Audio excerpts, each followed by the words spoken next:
Hello friends, welcome to study revolution. आज आपण 6 जानेवारी 2026चा the Hindu बघतोय आणि तोही आपल्या मातृभाषेतून म्हणजे मराठीमधून. माझं नाव आहे महेश. आपण डिस्कशनला सुरुवात करूया. त्याच्या अगोदर डिस्कशनचं स्वरूप आपल्याला माहिती असणं गरजेचं आहे. याच्यामध्ये पहिल्यांदा आपण एडिटोरियल डिस्कस करत असतोय, त्यानंतर टेक्स्ट कॉन्टेक्स्टच्या पेजवरतीच एडिटोरियल काही डिस्कस मुद्दे महत्त्वाचे केलेले असतात. ते आपण कव्हर करत असतोय जर काय त्याचे एक्झामच्या दृष्टीतून इम्पॉर्टन्स असेल तर. त्यानंतर सेम सायन्स पेजवरती सिलेबसच्या दृष्टीतून महत्त्वाच्या ज्या संकल्पना आहेत, जर त्या असतील तर ते पण आपण कव्हर करत असतोय. आणि त्यानंतर ज्या काही महत्त्वाच्या न्यूज आहेत, त्या महत्त्वाच्या न्यूज आपण कव्हर करत असतोय. आणि ऑब्व्हियसली याचं न्यूज असू द्या किंवा एडिटोरियल असू द्या किंवा कोणताही घटक न्यूजपेपर मधला असू द्या, तो कव्हर करणं ते महत्त्वाचं. त्याच्यापैकी आपल्याला महत्त्वाचं काय आहे आणि काय नाही, हे ठरवण्याचं पॅरामीटर काय आहे? आपला सिलेबस आणि प्रिव्हियस इयर क्वेश्चन पेपर. त्या दृष्टीतून जे काय महत्त्वाचं आहे ते आपण कव्हर करत असतोय आणि त्याचा उद्देश एकच आहे, की एक्झाम्समध्ये आपल्याला जास्तीत जास्त क्वेश्चन जे आहेत, ते सॉल्व्ह करण्याच्या माध्यमातून आपल्याला जास्तीत जास्त न्यूजमध्ये ज्या काही गोष्टी येत आहेत, त्याचा उपयोग करून घेणं, त्याचा सखोलात अभ्यास करणं, जेणेकरून एक्झाममध्ये आपल्याला त्याचा फायदा होवा. हा साधा आणि सरळ याच्या पाठीमागचा उद्देश आहे. त्याचबरोबर जे व्हर्चुअल डिस्कशन आहे, जे जनरल डिस्कशन आहे, ते पर संडेला 11:30 वाजता सुरू आहे आपलं. ते डिस्कशन सगळ्यांसाठी ओपन आणि फ्री आहे. व्हर्चुअल जे लिंक असते मीटिंगची, ती लिंक आपला जो टेलिग्राम चॅनल आहे, स्टडी रिव्होल्यूशन आणि आन्सर रायटिंग ग्रुप पण आहे. त्याच्यावरती अपडेट होत असते. ज्या विद्यार्थ्यांना ते डिस्कशन जॉइन पर संडेला करायचं असतं किंवा वाटते की गरज आहे त्याची, काय डाउट्स आहेत ते माझ्याबरोबर डिस्कस करायचे, ते विद्यार्थी ते जॉइन करू शकते. सगळ्यांसाठी ओपन आणि सगळ्यांसाठी फ्री आहे. असो, आपण डिस्कशनला सुरुवात करूया आणि बघूया पहिलं महत्त्वाचं रिडल कोणतं आहे आणि त्याच्यातून आपल्याला शिकायला काय मिळते, एक्झामच्या दृष्टीतून काय काय पॉईंट्स आपल्याला त्याच्यातून घेता येतात. पहिलं जे एरिटल आहे, जीएस इंटरनॅशनल रिलेशनचा जो आपला इंटरनॅशनल रिलेशन हा सिलेबस आहे. या दृष्टीतून आपल्याला हे जे एरिटल आहे, खूप जास्त महत्वाचं आहे. आणि याच्यामध्ये इंडियाचे आणि यूएसए रिलेशन कशा पद्धतीचे आहेत, हे याच्यामध्ये खूप चांगल्या पद्धतीनं लेखिकेनं आपल्याला समजावून सांगायचा प्रयत्न केला. आणि त्याच्यामध्ये वेगवेगळे पॉइंट खऱ्या अर्थानं डिस्कस केलेले आहेत. मग जर आपण वर्ल्ड मॅप बघितला तर त्याच्यावरती या रूलच्या माध्यमातून पहिल्यांदा आपल्याला क्वाड ग्रुप ज्याला आपण म्हणतो, क्वाड्रिलॅटरल सिक्युरिटी ग्रुप ज्याला आपण म्हणतो, त्याचे इन्फॉर्मेशन असणं खूप जास्त गरजेचं आहे. याच्यामध्ये जर क्वाड आपण बघितला तर त्याचे 4 देश हे मेंबर आहेत. त्याच्यामध्ये जपान आहे, त्याच्यामध्ये इंडिया आहे, त्याच्यामध्ये ऑस्ट्रेलिया आणि त्याच्यामध्ये यूएसए आहे. या 4 कंट्रींनी खऱ्या अर्थानं एक खरं तर विशेष करून इंडो पॅसिफिक रिजनमध्ये, इंडो पॅसिफिक रिजन कोणता आहे? पॅसिफिक आणि इंडियन ओशनचा मिळून जो रिजन बनतो ना, त्याला आपण इंडो पॅसिफिक रिजन म्हणतो. या क्षेत्रामध्ये सुरक्षितता, शांतता डेव्हलप व्हावी, याच्यासाठी खऱ्या अर्थाने या ग्रुपची स्थापना झाली होती. आणि त्याच्या माध्यमातून ज्या 4 महत्त्वाच्या कंट्रीज आहेत, त्या एकत्र येताना त्यासाठी आपल्याला बघायला मिळतात. आणि त्या खरं तर गोष्टीचा दाखला देऊन यूएसए आणि इंडियाचे रिलेशन लेखिकेनं डिस्कस इथं या ठिकाणी केलेले आपल्याला बघायला मिळते. पण मुळात आपल्याला समजून घ्यायला लागेल, की आत्ता म्हणजे आत्ता यूएसएचे आणि इंडियाचे जे इंटरनॅशनल रिलेशन्स आहेत, ते आत्ता डिस्कस करायची गरज का आपल्याला पडते? किंवा आत्ता हे का डिस्कस केलं जातंय? तर जगभरामध्ये काय महत्त्वाच्या घटना घडतायत, त्या समजून घेणं गरजेचं आहे. तर आपल्याला समजेल, की हे आत्ताच का डिस्कस केलं जातंय. आत्ता आपण 2 दिवसांपूर्वी बघितलं, की युनायटेड स्टेटनं व्हेनेझुएला या कंट्रीवरती स्ट्राईक केलं आणि तिथल्या प्रेसिडेंट आणि त्यांची पत्नी यांना अरेस्ट करून खऱ्या अर्थानं आपल्याला यूएसए मध्ये घेऊन गेलेले आपल्याला बघायला मिळालं. आणि जवळ ते किडनॅप होतं. आणि मग न्यूयॉर्क कोर्टमध्ये आता ट्रायल वगैरे त्याच्यावरती सुरू आहे. त्याची रिलेटेड न्यूज पण आहे. पुढे आपण न्यूज पण तुम्हाला दाखवतो. पण मग हे जे कृती झाली त्याच्यातून खऱ्या अर्थानं कुठेतरी इम्पेरियलिझम परत येते का? कोलोनियल जे माइंडसेट आहे, तो कुठेतरी परत येतोय का? हे खऱ्या अर्थानं बोललं जाते. कारण युनायटेड स्टेट ऑफ अमेरिकेला व्हेनेझुएलामध्ये एवढा इंटरेस्ट का आहे? तिथं का प्रभाव निर्माण करायचा आहे? त्याच्या इंटरनल पॉलिटिक्समध्ये, इंटरनल गोष्टींमध्ये का दखलंदाजी द्यायची आहे? कारण व्हेनेझुएला पहिलं तर समजून घेण्याची गरज आहे, की व्हेनेझुएला ही जगातली सगळ्यात जास्त ऑइलचे साठे असणारे, क्रूड ऑइलचे साठे असणारे, तेलाचे साठे असणारी कंट्री आहे. आणि ऑब्व्हियसली त्याच्यामध्ये युएसएला काहीतरी फायदा पाहिजे, त्याच्यावरती कंट्रोल पाहिजे, कारण युएसए सुद्धा ऑइल जो आहे तो इम्पोर्ट करतोय.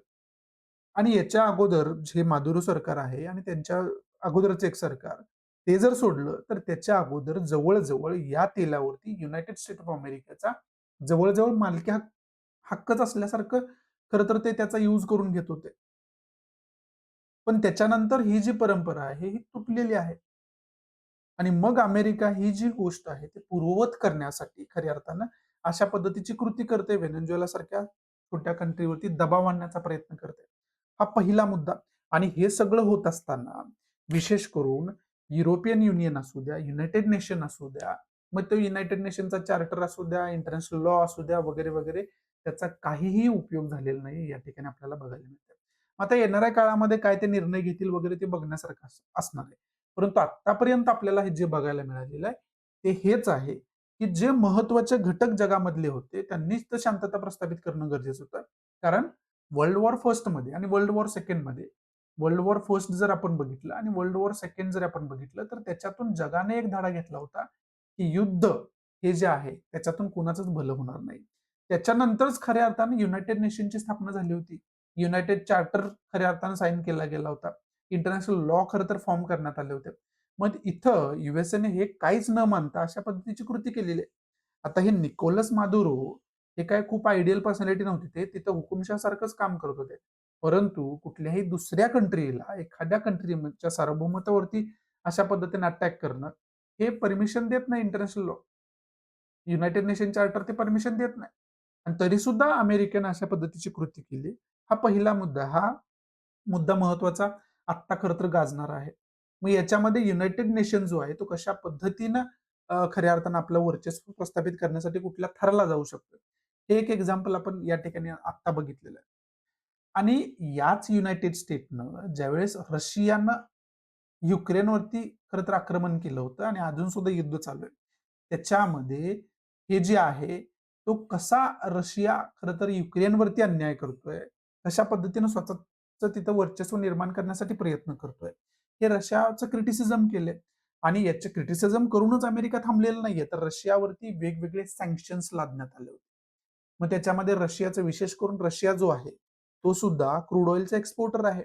मग युनायटेड स्टेटनं सांगितले की रशियाकडून कुणीही क्रूड ऑइल खरेदी करू नका. आणि त्याच्यामध्ये इंडिया आणि चायना सुद्धा रशियाकडून क्रूड ऑइल इम्पोर्ट करतो. मग याच्यामध्ये चायना असू द्या किंवा इंडिया असू द्या, अमेरिकेच्या दबावाखाली न येता जे क्रूड ऑइलचे इम्पोर्ट आहे त्यांनी सुरूच ठेवलं होतं आणि उलट इंडियानं ते क्रूड ऑइल जे आहे त्या पिरियडमध्ये जे इम्पोर्ट आहे त्याचं प्रमाण वाढवलं होतं. आणि त्याच्यामुळं अमेरिका जो आहे तो त्या सिच्युएशनमध्ये इंडियाला थ्रेट सुद्धा अमेरिकेकडून डिरेक्टली आला होता.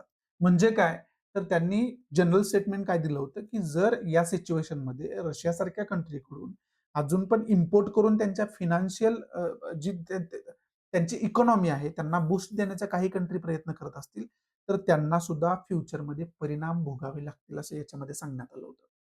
आणि हे सगळं सांगत असतानाच खऱ्या अर्थानं जे डोनाल्ड ट्रम्प आहेत यांचं सुद्धा सिच्युएशन समजून घेणं गरजेचं आहे. अमेरिकेचे जे प्रेसिडेंट आहेत डोनाल्ड ट्रम्प, हे खऱ्या अर्थानं नोबेल पीस प्राइज, त्यांना असं वाटतं की मला नोबेल पीस प्राइज अजून कसं काय नाही मिळाला. मला नोबेल पीस प्राइज मिळायला पाहिजे. आणि त्याच्यामध्ये मग केविलवाना प्रयत्न ते काय करतात, रशिया युक्रेन वॉर जे आहे ते संपवण्यामध्ये मी कसा प्रयत्न करतोय. त्यानंतर इथं इथं इस्रायल पॅलेस्टाईन कॉन्फ्लिक्ट चालू आहे. हे संपवण्यासाठी मी कसा प्रयत्न करतोय. अशा पद्धतीची स्वतःची पोझिशन डेव्हलप करायचा प्रयत्न करतात. आणि त्याच्यामध्ये इंडिया पाकिस्तान जे आता सिंदूर ऑपरेशन सिंदूर झालं, जिथं युद्धासारखी परिस्थिती निर्माण झाली होती, त्याच्यामध्ये सुद्धा यांनी दावा केला की या दोघांमध्ये शांतता प्रस्थापित करण्याचं काम मी केलेलं आहे. आणि तो सेम दावा चायनानं सुद्धा केला होता. परंतु इंडियानं तो दावा जो आहे तो त्यांचा फेटाळून लावलेला आहे. परंतु अमेरिकेनं जो डोनाल्ड ट्रम्पनं दावा केलेला आहे तो फेटाळलेला इंडियानं नाही आतापर्यंत. आणि याच्यामध्ये पाकिस्तानची भूमिका काय आहे, तर त्यांनी हा जो दावा आहे तो खऱ्या अर्थानं मानलेला आहे आणि त्याला सपोर्ट केलेला आहे. आणि एवढं सुद्धा पाकिस्तानकडून खरं तर मानण्यात आले की यांना खरं तर नोबेल पीस प्राइज जो आहे तशा पद्धतीचे प्राइज म्हणजे जो जो अवॉर्ड आहे तो अवॉर्ड त्यांना द्यायला पाहिजे. मग आता इथं या सिच्युएशन मध्ये पाकिस्तानचे संबंध जे युनायटेड स्टेट ऑफ अमेरिका सोबत आहे, ते खऱ्या अर्थानं कशा पद्धतीनं डेव्हलप होत आहेत किंवा त्या कशा पद्धतीने मजबूत होत आहेत. आणि हे सगळं सुरू असताना दुसरीकडे इंडिया आणि रशियाचे संबंध जे आहेत, ते पहिल्यापासून मजबूत राहिलेले आहेत. आणि त्याच्यामध्ये व्यापारिक संबंध, मग त्याच्यामध्ये युनायटेड स्टेट ऑफ अमेरिका म्हणजे अमेरिकानं इंडियाला इनडायरेक्टली थ्रेट करणं, इनडायरेक्टली त्याला म्हणूच शकत नाही, डायरेक्टलीच म्हणू शकतो आपण. ते थ्रेट करणं, ह्या सगळ्या गोष्टी येतात. मग आता इथं अशा पद्धतीची अमेरिकेकडून कृती व्हेनेझुएला सोबत झालेली आहे. म्हणजे जगभरामध्ये एक माइंडसेट डेव्हलप होतोय, की मग हा जो अमेरिका आहे, तो व्हेनेझुएलामध्ये असं करू शकतो, तर इतर कुठल्याही कंट्री सोबत असं करू शकतो. आणि मग त्याचं जर अमेरिकेची हिस्ट्री बघितली, तर हे स्टेटमेंट आणखी मजबूत होतं. कारण यांची हिस्ट्री काय राहिलेली आहे, की अमेरिका जो आहे, तो खऱ्या अर्थानं इराकमध्ये काय करतो? इराकमध्ये काय केलं होतं हे आपण बघितलं होतं. इराकमध्ये सद्दाम हुसेनला डेव्हलप करण्यामध्ये खऱ्या अर्थानं अमेरिकाचाच हात होता आणि शेवटी अमेरिकेनं काय केलं? इराकमध्ये स्ट्राईक करून या सद्दाम हुसेनला अरेस्ट केलं आणि अमेरिकेमध्ये त्याच्यावरती खटला चालवण्यात आला आणि त्याला मग शेवटी फाशी देण्यात आली. आणि सेम सिच्युएशन कुठेतरी म्हटलं जाते, की व्हेनेझुएलाचे जे काही प्रेसिडेंट आहेत, निकोलस मादुरो त्यांच्याबरोबर सेम झाले. त्यांना त्यांच्या कंट्रीतून खऱ्या अर्थानं अरेस्ट करण्यात आलं, अमेरिकेमध्ये नेण्यात आलं आणि आता त्यांच्यावरती खटला सुरू आहे. मग हे जी सिच्युएशन आहे, ही जी यांची हिस्ट्री राहिलेली आहे, ही हिस्ट्री आपल्याला समजून घेणं खूप जास्त गरजेचं आहे. हे काय पहिल्यांदा होत नाही. यांची हिस्ट्री अशी राहिलेली आहे. आणि त्याच्यातून मग वेगवेगळ्या आयसिसचा उगम होणं आणि त्याच्याबरोबर हे सुद्धा अनेक वेळा डिस्कस झाले, की लादेनसारखा जो टेररिस्ट होता, त्याला डेव्हलप करणारा अमेरिका आणि त्याला मारणारा पण अमेरिका आणि त्याचं नुकसान सगळ्यात जास्त अमेरिकेलाच झालेलं आहे. हे सुद्धा यांची हिस्ट्री राहिलेली आहे. त्यामुळं आत्ता विशेष करून ऑब्व्हियसली आपण इंडियामध्ये राहतो आणि इंडियन जो जो खऱ्या अर्थानं इंटरेस्ट आहे इंडियाचे, ते डिस्कस करणं खूप जास्त गरजेचं असतं. त्यामुळं आत्ता डिस्कस इंडियामध्ये सगळ्यात जास्त काय होतंय, तर युनायटेड स्टेट अमेरिकेचे इंडियासोबतचे संबंध डिस्कस होतात. आणि ते काय मग आत्ता तुम्हाला समजलं असेल, की आत्ता अमेरिकेसोबत इंडियाचे रिलेशन डिस्कस करणं किती कॉमन गोष्ट आहे. आणि दुसरी गोष्ट, या रशियाकडून आपण क्रूड ऑइल खरेदी करतोय, याची शिक्षा म्हणून रेसिप्रोकल टॅरिफ आपण बघितलं. म्हणजे फार्मास्युटिकल प्रॉडक्ट जे असतील त्याच्यावरती जवळ-जवळ 100% टॅरिफ जे आहे, ते वाढवण्यात आले. त्याच्यानंतर बाकी जो खरं तर एक्सपोर्ट आपण युनायटेड स्टेट ऑफ अमेरिका करतो. सॉरी, त्याच्यामध्ये अमेरिकेनं 50% पेक्षा जास्त जो आहे, तो टॅरिफ ड्युटी वगैरे वाढवलेली आपल्याला बघायला मिळाली. आणि म्हणून याचा डायरेक्ट आपल्या अर्थव्यवस्थेवरती परिणाम होतोय. म्हणजे कुठेतरी सँक्शन्स न लावता सँक्शन लावणं एखाद्या देशाच्या अर्थव्यवस्थेवरती, हे कुठेतरी अमेरिकेनं बघायला मिळालंय.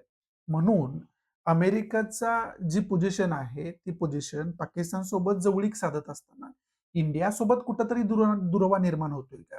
अशी सिच्युएशन निर्माण झालेली आणि त्याच्यामध्ये व्हेनेझुएला सारखी खरं तर घटना होणं आणि मग या सगळ्या ज्या गोष्टी आहेत, या सगळ्या गोष्टी कुठेतरी इंडिया यूएसएच्या रिलेशनला एका वेगळ्या मार्गावर घेऊन जात आहेत. हे आपल्याला समजून घेणं खूप गरजेचं असतं. हे आपल्याला खऱ्या अर्थाने या ठिकाणी समजतं. आणि मग जगभरातील वेगवेगळ्या गोष्टी जर बघितल्या आणि त्याच्यामध्ये भूमिका भारताची बघितली, तर ते सुद्धा समजून घेणं गरजेचं आहे. रशिया-युक्रेन वॉरमध्ये रशिया खूप आपला चांगला चांगला मित्र आहे. म्हणून आपण काय रशियाची बाजू घेतलेली नाहीये. याच्यामध्ये भारताची क्लिअर भूमिका अशी आहे, की युद्ध हे कोणत्याही प्रॉब्लेमचं सोल्युशन नाहीये. शांततेला पहिल्यांदा प्राधान्य आपण द्यायला पाहिजे. हीच भूमिका घेतली आहे आणि जवळपास इस्रायल पॅलेस्टाईन कॉन्फ्लिक्टमध्ये सुद्धा गाझा स्ट्रिपमध्ये जे काय होतंय, तिथं सुद्धा आपण ह्युमॅनिटेरियन ग्राउंडवरतीच भूमिका घेतलेली आहे या ठिकाणी. पण याचा अर्थ रशियासोबत जो चाललेला पारंपरिक व्यापार आहे, इम्पोर्ट एक्सपोर्ट आहे, तो कमी करायचं काहीच कारण नाहीये. रशिया-युक्रेन वॉर सुरू नव्हतं, त्यावेळेस पण व्यापार सुरू होता. रशिया-युक्रेन वॉर सुरू झाल्यानंतर पण व्यापार सुरू आहे आणि रशिया जर कोण त्याच्याकडून क्रूड ऑइल खरेदीच करत नाही, युरोपियन कंट्रीज खरेदी करत नाही, यूएसए खरेदी करत नाही, बाकी अनेक कंट्रीज खरेदी करत नाहीत. त्यामुळे रशियानं डिस्काउंटेड प्राइसमध्ये जे खरेदी करतायत त्यांना द्यायला सुरू केलं. मग स्वस्तात ऑइल जर आपण त्याच्याकडून स्वस्तात मिळतं म्हणून त्याचं प्रमाण वाढवलं इम्पोर्ट करण्याचं, तर ऑब्व्हियसली कुठल्याही सार्वभौम देशाला स्वतःचा विचार करण्याचा अधिकार आहे. स्वतःच्या हितांचा विचार करण्याचा अधिकार आहे. स्वतःची अर्थव्यवस्था मजबूत करण्याचा अधिकार आहे आणि तेच इंडियानं केलं. त्याच्यामध्ये कुठल्याही प्रकारचा असा अजेंडा असायचं काहीच कारण नाहीये की रशियाला सपोर्ट करणं वगैरे. परंतु त्याचा अर्थ युएसएने तशा पद्धतीने काढून आता युएसएची टेंडन्सी काय राहिलेली आहे की स्वतःचं हित साध्य करण्यासाठी आता निकोलस मादुरोस जो आहे तो तिथला हुकुमशहाचा आहे. पण त्याला याने अरेस्ट कुठल्या बेसिसवरती केले की नार्को टेररिझमला हा सपोर्ट करतो. याचं सरकार नार्को टेररिझमला सपोर्ट करतं. ड्रग्ज वगैरे जी तस्करी होते त्याला सपोर्ट करतं म्हणून खऱ्या अर्थानं अरेस्ट करण्यात आलेलं. मग जे एखादी कृती करायचीच असेल तर त्याला रिझन पाहिजे. आणि मग अशा पद्धतीच्या सगळ्या गोष्टी सुरू असताना याच्यामध्ये इंडियाच्या आणि युएसएचे रिलेशन जे आहे ते खऱ्या अर्थाने डिस्कस होत आहेत. आणि या सगळ्या गोष्टींमुळे कुठंतरी इंडिया आणि युएसए जो आहे त्यांच्यामधले रिलेशन कुठंतरी चेंज होत आहेत का, थोडेसे कुठंतरी तणावले जात आहेत का, हे आपल्याला या ठिकाणी डिस्कस होताना बघायला मिळते म्हणजे आत्ताच्या काळामध्ये. मग लेखिका आपल्याला वेगळी बाजू याची काय सांगते की या सगळ्या गोष्टींमुळे युएसएचे आणि इंडियाचे रिलेशन जे आहे ते थोडेफार तणावलेले असतील असे जरी चित्र दिसत असलं तरी आपण सुरक्षेचे जे क्षेत्र आहे त्याच्यामध्ये जर बघितलं तर इंडियाचे आणि युएसएचे रिलेशन खूप मजबूत आहेत. आणि ते सांगत असताना लेखिका जी आहे ती आपल्याला क्वाडचं एक्झाम्पल देते. याच्यामधून आपण शांतता प्रस्थापित करण्यासाठी इंडो पॅसिफिक रिजनमध्ये शांतता प्रस्थापित करण्यासाठी कशा पद्धतीनं सुरक्षिततेसाठी वेगवेगळे अग्रीमेंट केलेले आहेत आणि त्या क्षेत्रामध्ये कशा पद्धतीनं इंडियाच्या आणि युएसएचे जे आहेत ते रिलेशन दिवसेंदिवस मजबूत होत आहेत आणि येणाऱ्या काळामध्ये सुद्धा ते मजबूतच होताना आपल्याला बघायला मिळतं असं लेखिकाला सांगायचं आहे. पण लेखिकेला जे इथं सांगायचं आहे ते सांगत असताना लेखिका काय म्हणते, ह्या बाकी सगळ्या गोष्टी असतील तिकडं ते ठीक आहे, बाकी सगळ्या गोष्टी असतील परंतु सुरक्षितता जर क्षेत्र आपण घेतलं, पीस मेकिंग जर क्षेत्र आपण घेतलं तर इंडो पॅसिफिक रिजनमध्ये खूप मजबूत टाय युएसए आणि इंडियामध्ये पहिल्यापासून राहिलेला आहे आणि येणाऱ्या फ्युचरमध्ये सुद्धा राहील. पण बाकी सगळं घडत असताना जे लेखिका आपल्याला म्हणते त्याच्यामध्ये हे सगळं येतं जे तुम्हाला मी समजावून सांगितलेलं आहे. आणि त्यानंतर आता लेखिका काय म्हणते हे आपल्याला चांगल्या पद्धतीनं या ठिकाणी समजून घेता येईल. मग इथं लेखिका आपल्याला सांगते की एकीकडं पाकिस्तान सोबतचे रिलेशन युएसएचे असू द्या, ठीक आहे. एकीकडं चायना सोबतचे जे रिलेशन आहेत ते युएसएचे असू द्या. मग चायना सोबत सुद्धा G2 विषयी बोललं गेलं. युएसए आणि चायना सोबतचे रिलेशन त्यांच्यामध्ये कायम युद्ध कोल्ड वॉर चालू राहिलेलं आहे. परंतु काही गोष्टींमध्ये कुठेतरी आता त्यांच्यामध्ये माइल्डनेस येतोय. कुठेतरी पाकिस्तान सोबत रिलेशन अजून चांगले डेव्हलप होत आहेत. त्यामुळे हे जे काही जिओ पॉलिटिक्स आहे ते कुठेतरी थोडंफार चेंज होत आहे. परंतु याच्या करेक्ट उलट जे आहे ते इंडिया सोबत होताना आपल्याला पाहावयास मिळते.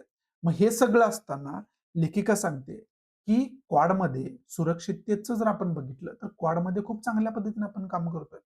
मग त्याच्यामध्ये मेरिटाईम सिक्युरिटी असू द्या, इंटरनॅशनल थ्रेट्स असू द्या, इकॉनॉमिक कॉपरेशन्स असू द्या, क्रिटिकल टेक्नॉलॉजीज असू द्या, ह्युमॅनिटेरियन एफर्ट्स असू द्या, याच्यामध्ये आपण खूप चांगल्या पद्धतीने काम करतोय.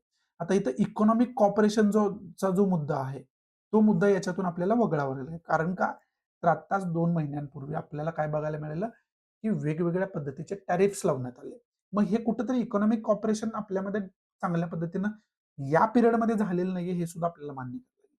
पण तरी सुद्धा त्या काही गोष्टी एक्सेप्ट केल्या, आपण वगळल्या, तर बाकी गोष्टींमध्ये आपण खूप चांगल्या पद्धतीनं इथं कॉपरेटिव्हरित्या काम करतोय. मग हे सांगत असताना तथ्यात्मक गोष्टी देत असताना लेखिका आपल्याला सांगते. आता इथं लेखिकेनं आपल्यावरती जे टॅरिफ्स वगैरे लावले आणि चायना आणि पाकिस्तान सोबतचे संबंध जे वाढते चांगले संबंध जे युएसएचे आहेत ते इथं सांगितलं होतं बॅकग्राऊंडला, जे ऑलरेडी तुम्हाला समजावून सांगितलं. हे सगळं म्हणजे या सगळ्या गोष्टी सोडल्या तर बाकी गोष्टींमध्ये विशेष करून सुरक्षितता डेव्हलप कशी होईल याच्यामध्ये इंडिया युएसएचे जे रिलेशन आहे ते खूप चांगल्या पद्धतीचे आहेत असे याच्यामध्ये लेखिका सांगण्याचा प्रयत्न करते. मग हे सांगत असताना since the 2008 India US civil nuclear deal defence and technology agreement have steadily deepen. 2008 पासून इंडिया युएसएचे जे सिव्हिल न्यूक्लिअर डील आहे, डिफेन्स अँड टेक्नॉलॉजी अग्रीमेंट्स आहेत ते स्टेडीली खरं तर गेहरे होत गेलेले आहेत, चांगले मजबूत होत गेलेले. त्याचबरोबर defence framework agreement in 2025 marks a new chapter. Defence जो फ्रेमवर्क अग्रीमेंट होता 2025 मध्ये आता झाला आपला, त्याच्यामुळे एक नवीन टॉपिक आपल्यासाठी सुरू झालंय. एक नवीन खरं तर चॅप्टर आपल्यासाठी ओपन झालेलं आहे रिलेशनशिपसाठी. आणि त्याच्यामध्ये enhancing joint coordination, information sharing and technological collaboration that is design to buttress Indo Pacific regional stability. Indo Pacific तुम्हाला दाखवलं होतं आता. त्याच्यामध्ये रिजनल स्टॅबिलिटी डेव्हलप करण्यासाठी खऱ्या अर्थानं हे केले गेले. मग आता इंडो पॅसिफिक रिजनमध्ये सगळ्यात जास्त प्रभाव पाडण्याचा प्रयत्न कोण करते? तर त्याच्यामध्ये चायनाचं नाव आपल्याला वगळून चालणार नाही.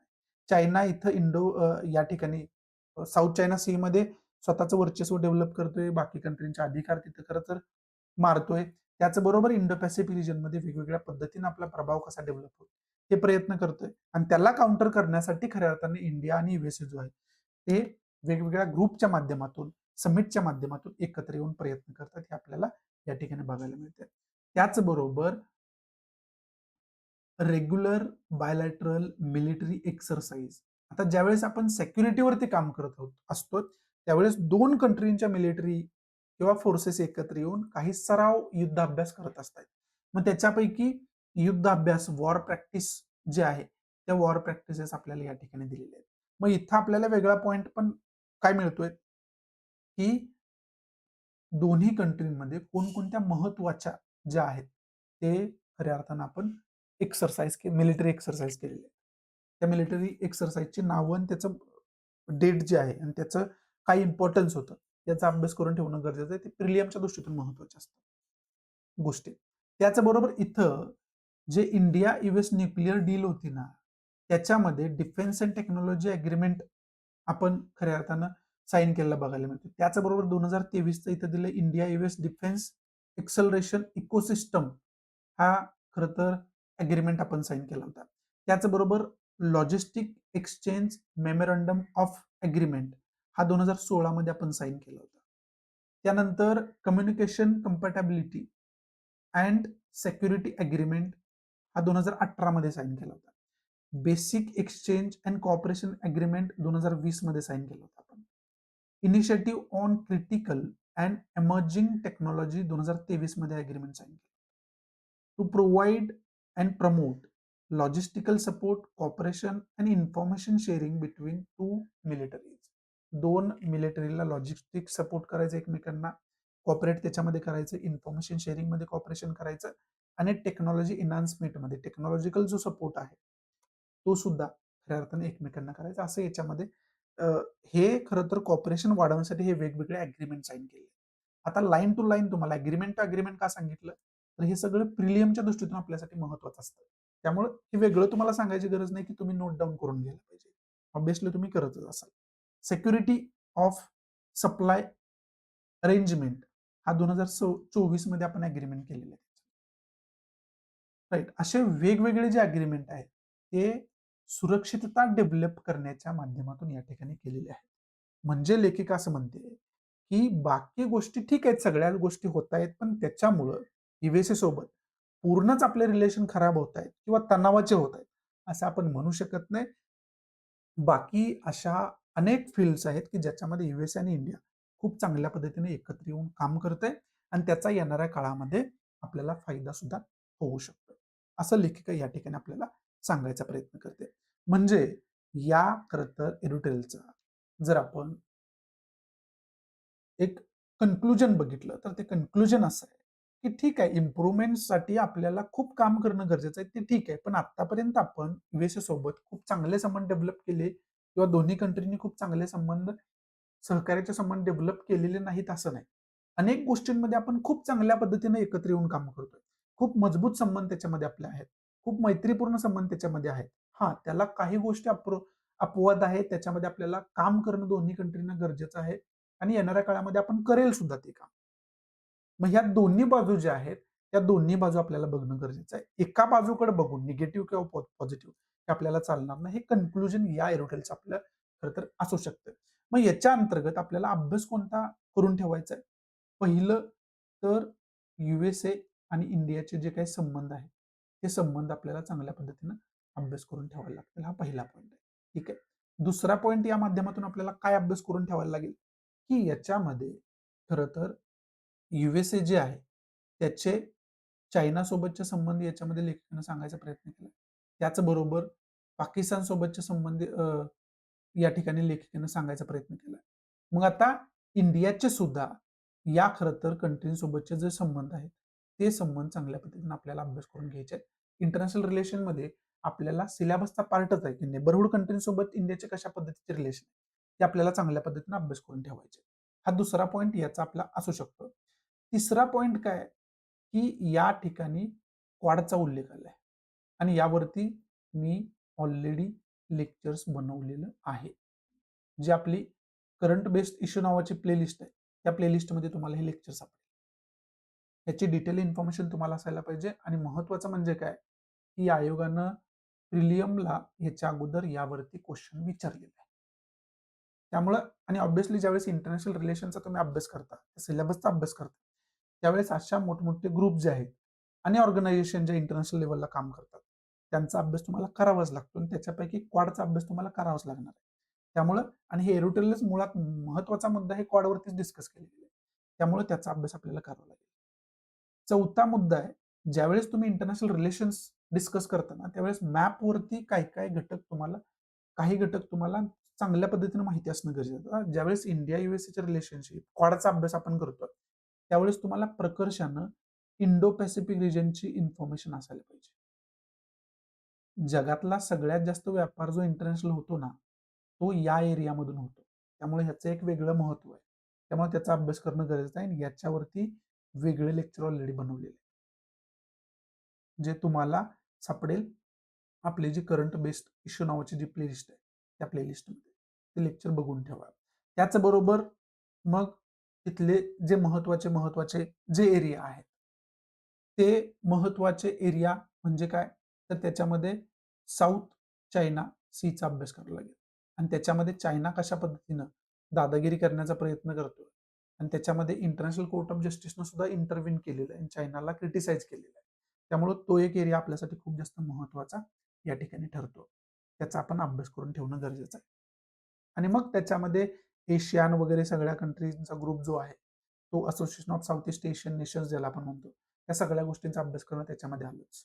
त्यामध्ये वेगळं तुम्हाला मी सांगायची गरज नाही. ज्यावेळेस तुम्ही त्या गोष्टीचा अभ्यास कराल त्यावेळेस या सगळे पॉईंट त्या अभ्यासामध्ये येतातच.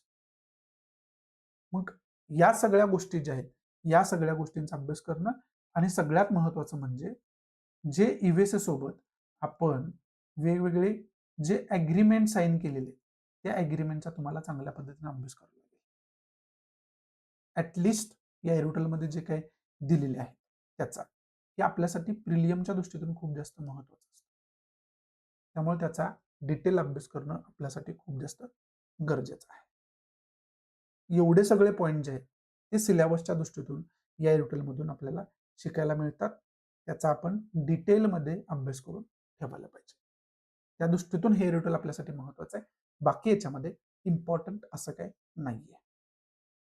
पुढचं जे एक छोटंसं एरोटेल आलंय ना त्याच्यामध्ये एक खरं तर ऍक्ट डिस्कस होतोय तो म्हणजे अनलॉफुल ऍक्टिव्हिटीज प्रिव्हेन्शन ऍक्ट ज्याला आपण शॉर्टमध्ये यूएपीए म्हणतो. हा यूएपीए पहिल्यापासून कॉन्ट्रोवर्सीचा मुद्दा ठरलेला आहे आणि खूप डिबेटचा मुद्दा ठरलेला हा ऍक्ट जो आहे जम्मू काश्मीरच्या सिच्युएशन मध्ये असू द्या किंवा बाकी सिच्युएशन मध्ये असू द्या तर उमर खालिदची केस खूप जास्त गाजते. त्यामुळं खरं तर हे परत एकदा डिस्कस केलं जातं.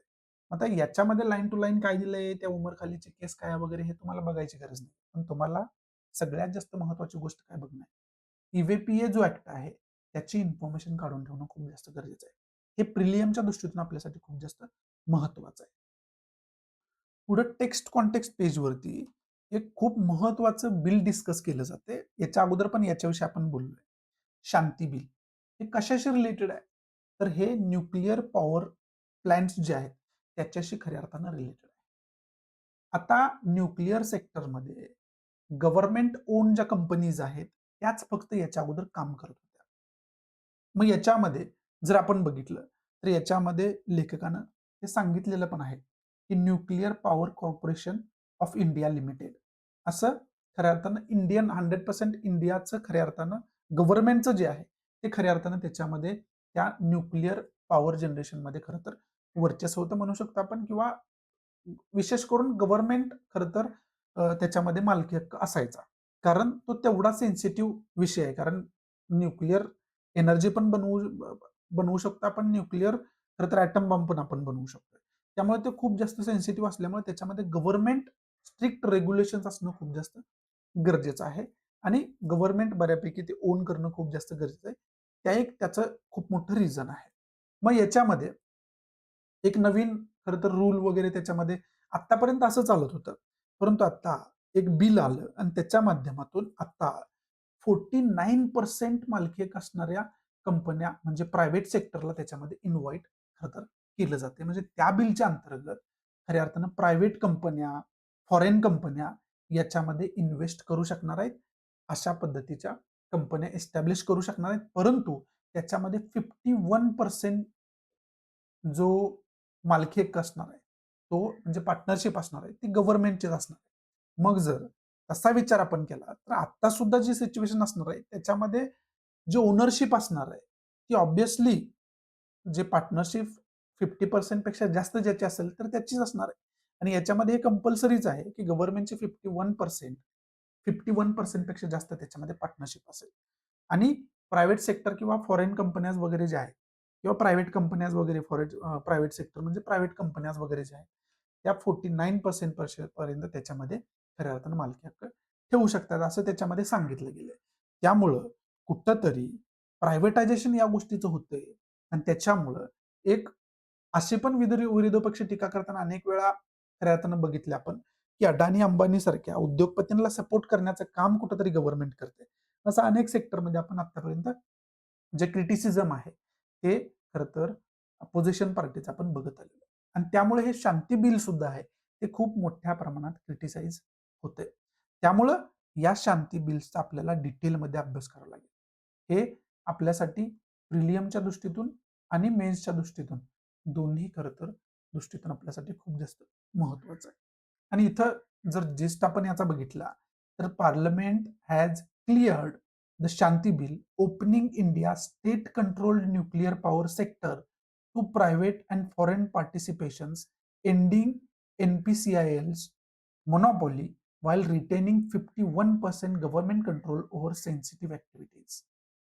म्हणजे याच्यातून गव्हर्नमेंटने शांती बिल क्लिअर करत असताना सांगितलेलं आहे की न्यूक्लिअर पॉवर सेक्टरमध्ये आता प्रायव्हेट आणि फॉरेन कंपन्या इन्व्हेस्ट करू शकतायत आणि जे सेन्सिटिव्ह पार्ट आहे त्याच्यातला सेन्सिटिव्ह खरं तर ऍक्टिव्हिटीज आहेत त्याच्यामध्ये गव्हर्नमेंटचीच खऱ्या अर्थानं कंट्रोल असेल. म्हणजे 51% पेक्षा जास्त पार्टिसिपेशन हे गव्हर्नमेंटच ठेवावं लागेल. हे शांती बिलचा उद्देश आहे.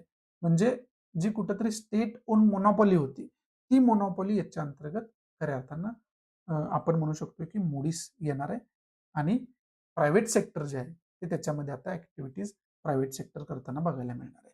असा कुठंतरी याचं जे आहे ते अर्थ आहे या बिलचा किंवा उद्देश आहे असा गव्हर्नमेंटकडून क्लिअर करण्यात आलेला आहे. पण याच्यातून काय आपल्याला अभ्यास एकाच गोष्टीचा करायचा आहे की शांती बिल डिटेलमध्ये अभ्यास करा म्हणजे तुम्हाला त्याचे पॉझिटिव्ह निगेटिव्ह पॉईंट कळतील. मग तुम्ही त्याचं बॅलन्स्ड कन्क्लुजन देऊ शकाल. त्यामुळे त्याचा अभ्यास करणं गरजेचं आहे. आणि हे सांगत असताना काय तथ्यात्मक इन्फॉर्मेशन आलेली आहे. जसे की nuclear power corporation of India लिमिटेडचा उल्लेख आलाय. ते बघून ठेवा काय आहे. त्यानंतर the atomic energy regulatory board आहे आपल्याकडे. ॲटॉमिक एनर्जी ऍक्ट आहे आपल्याकडे. याचा अभ्यास आपल्याला करायला लागेल. फॅक्टरीज ऍक्ट 1948चा उल्लेख आलाय. याचा आपल्याला अभ्यास करायला लागेल. आणि ज्यावेळेस याचं क्रिटिसिझम होतोय त्यावेळेस इथं बोललं जातंय की जर प्रायव्हेट प्लेयर याच्यामध्ये आले तर तेवढं rules and regulation strictly follow केले जाणार नाहीत आणि विशेष करून अशा पद्धतीच्या प्लॅन्ट्समुळे आपल्याला प्रदूषण होताना खूप जास्त बघायला मिळतं. ग्लोबल वॉर्मिंगचा धोका वाढताना आपल्याला खूप जास्त बघायला मिळतं. मग जर प्रायव्हेट सेक्टर याच्यामध्ये खूप मोठ्या प्रमाणात एंटर झालं तर ऑब्व्हियसली ते पैसे कमवण्याचा प्रयत्न करणार आहेत कारण ते येतातच त्याच्यासाठी. मग हे करत असताना कधी कधी पर्यावरणाकडे दुर्लक्ष होतं. बाकी जे त्याच्यामुळे डिझास्टर होत असतात त्याच्याकडे दुर्लक्ष होतं आणि त्याची खूप मोठी किंमत जी आहे ती खरं तर परत आपल्याला बघायला लागते. आणि ते सगळं सांगत असताना भोपाळ गॅस ट्रॅजेडीचा सुद्धा उल्लेख केलेला आहे. मग ही ट्रॅजेडी जी आहे ती काय होती, काय झालं होतं, गॅस लीक झाला होता त्याच्यानंतर अनेक लोक त्याच्यामुळे खरं तर मृत्युमुखी पडलेली आपल्याला बघायला मिळाली होती. मग ते नेमकी केस स्टडी त्याची करून ठेवायला पाहिजे आणि त्याचे रिझन काय काय होते. मग इथं जर प्रायव्हेट सेक्टरला आपण दिलं तर अशा पद्धतीच्या ज्या काही घटना आहेत त्या वाढण्याचा सुद्धा धोका आहे, असे त्याच्यामध्ये क्रिटिसिझम होताना आपल्याला बघायला मिळते. म्हणून त्या तथ्यात्मक गोष्टींचा अभ्यास करा. त्याचा केंद्रबिंदू आपला असला पाहिजे शांती बिल. त्याचा आपण डिटेलमध्ये अभ्यास करायला पाहिजे. बाकी याच्यामध्ये इम्पॉर्टंट असं काय नाहीये. मुद्दा फक्त शांती बिलचा खूप जास्त डिस्कस केला जातोय आणि एक वीक भरापासून आपण बघतोय की हे बिल खूप जास्त डिस्कस होते. अनेक वेळा न्यूजमध्ये पण आपण बघितलंय. तेव्हा पण मी तुम्हाला सांगितलं होतं की याचा अभ्यास करणं खूप जास्त गरजेचं आहे. आणि आता याच्यावरती डिटेल परत डिस्कशन टेक्स्ट कॉन्टेक्स्ट पेजवरती डिटेल केलेलं आपल्याला बघायला मिळतं. त्यामुळं हा खूप महत्वाचा लक्षवेधी मुद्दा आहे आपल्यासाठी. त्याचा अभ्यास आपण करून ठेवायला पाहिजे. पुढचा जो मुद्दा डिस्कस केलाय तो केलाय रिमोट सेन्सिंग टेक्नॉलॉजी विषयी. ठीक आहे. आता रिमोट सेन्सिंग टेक्नॉलॉजी काय आहे? की remote sensing technology allows engineers and scientists to map land, forests, water bodies and minerals without physically touching the ground. म्हणजे काय? आपल्याला खरं तर या टेक्नॉलॉजीच्या माध्यमातून आपल्याला जे जॉग्राफिकल जमिनीची टॉपोग्राफी आहे ती चांगल्या पद्धतीने अभ्यास करायला लागणार आहे आणि जमिनीच्या खाली पाण्याचे साठे असू द्या किंवा खनिज संपत्तीचे साठे असू द्या त्याच्यासाठी आपल्याला जमिनीला टच न करता ते साठे शोधता येणार आहेत, त्याचा अभ्यास करता येणार आणि त्यासाठी खऱ्या अर्थाने या रिमोट सेन्सिंगचा खऱ्या अर्थानं वापर केला जातो. त्याचं खरं तर ते महत्व आहे.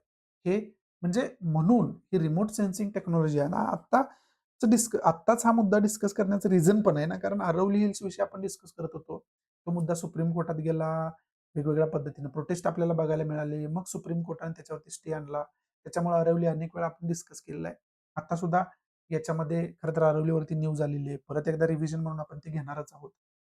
आणि मग आरवलीमध्ये खनिज संपत्ती जी आहे ती खूप मोठ्या प्रमाणात आहे आणि मग त्याचं जर प्रायव्हेटायझेशन झालं तर खूप मोठ्या प्रमाणात उत्खनन होईल, पर्यावरणाला धोका आहे, नेचरचा ऱ्हास होईल, या सगळ्या गोष्टी त्याच्यामध्ये आल्या होत्या आणि त्याच्यामध्ये मग रिमोट सेन्सिंगचं याच्यामध्ये डिस्कशन केलं जाणं हे काय आपल्यासाठी खरं तर नवीन नाहीये किंवा हे डिस्कस केलं जायलाच पाहिजे होतं. मग हे रिमोट सेन्सिंग टेक्नॉलॉजी आहे ती तुम्हाला माहिती असायला पाहिजे म्हणून हे खरं तर डिस्कशन मी तुम्हाला हायलाइट केलेलं आहे. आता सोप्या भाषेमध्ये तर टायटलमध्येच त्याची डेफिनेशन दिली होती की काय आहे ह्याचा उपयोग काय. पण नेमकं हे काम कसं करतं? तर जे सॅटेलाइट्स आहेत ना, त्याच्यामध्ये अशा पद्धतीची जी टेक्नॉलॉजी आहे, तशा पद्धतीचे सेन्सर्स वगैरे आहेत, ते आपण खरं तर अ, आपण करून म्हणू शकतोय की इम्प्लंट केलेले असतात. आणि विशेष करून जे सूर्याकडून आपल्याला दिसणारं जे आहे, ते आपण बघतो की सूर्यप्रकाश वगैरे येतो. परंतु सूर्याकडून वेगवेगळ्या ज्या वेव्हज असतात, त्या वेव्हज पण येत असतात.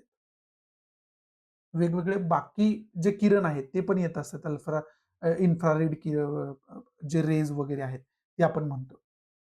मग त्याचा वापर करून आणि त्याचं रिफ्लेक्शन होताना आपल्याला पाहाव्यास मिळतं. जे सूर्यप्रकाशाचं रिफ्लेक्शन आहे ते डोळ्याला दिसणार आपण बघतोच. पण त्याच्याबरोबर वेगवेगळे जे रेज असतात, ते रेजचं रिफ्लेक्शन होत असतं.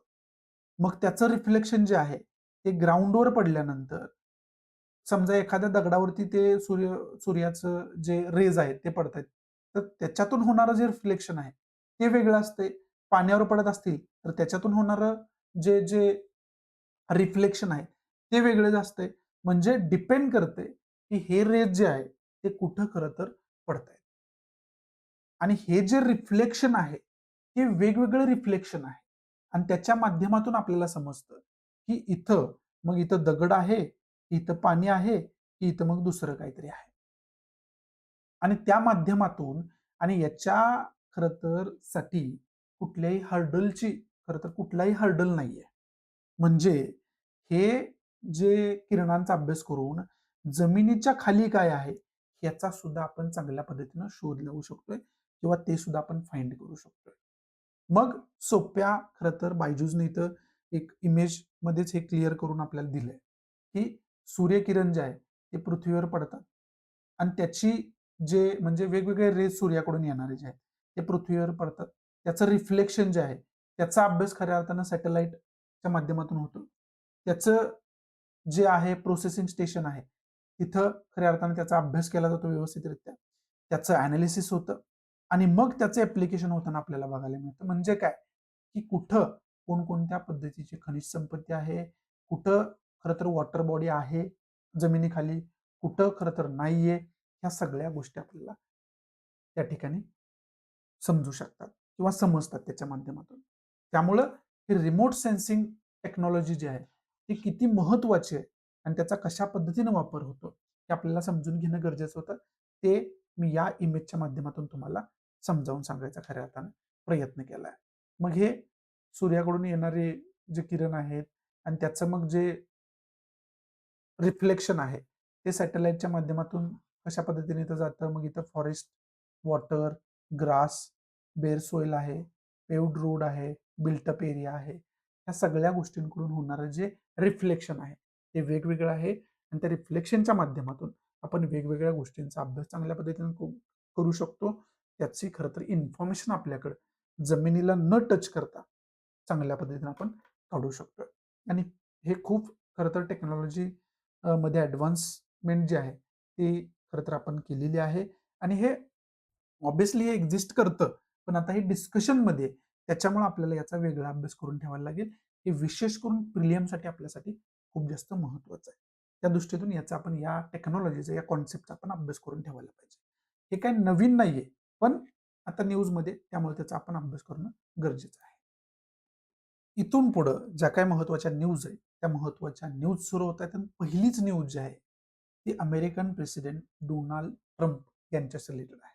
आणि पहिल्यांदा पण यांनी रशियाच्या संदर्भात इंडियाला थ्रेट करायचा प्रयत्न केला आहे. आणि त्यात तर त्याचंच द्योतक म्हणजे मोठ्या प्रमाणात टॅरिफ्स जे वाढवलेले इंडियन खरं तर गुड्सवरती जे आहेत, ते आपल्याला बघायला मिळाले होते. आणि येणाऱ्या काळामध्ये सुद्धा आम्ही हे करू शकतो, असं कुठंतरी हिंट जे आहे, ते प्रेसिडेंट ट्रम्प यांनी दिलेली आपल्याला खऱ्या अर्थानं बघायला मिळते. म्हणजे व्हेनेझुएला सारखी ॲक्टिव्हिटी करून परत इंडियाला खरं तर थ्रेट करण्याचा प्रयत्न कुठेतरी केला जातो. हे आपल्याला सरळ-सरळ बघायला मिळतंय. मग या केसमध्ये कोणकोणत्या गोष्टींचा अभ्यास करायचा आहे, याच्यावरती डिटेल आपण आत्ताच एडिटल पण बघितलंय. त्यामुळे परत तुम्हाला वेगळंही सांगायची गरज नाहीये. पण इंटरनॅशनल रिलेशनच्या दृष्टीतून आपल्यासाठी ज्यावेळेस आपण वर्ल्ड पॉलिटिक्सचा अभ्यास करतो ना, त्यावेळेस आपला हा मुद्दा जो आहे, यूएसएचं जे काय आता पॉलिटिक्स जगामध्ये सुरू आहे आणि जगाची जी काही पॉलिटिकल ऑर्डर आहे, त्यामध्ये कशा पद्धतीने त्याचा रोल आहे, याचा अभ्यास करणं खूप जास्त महत्त्वाचं या ठिकाणी झालेलं आहे.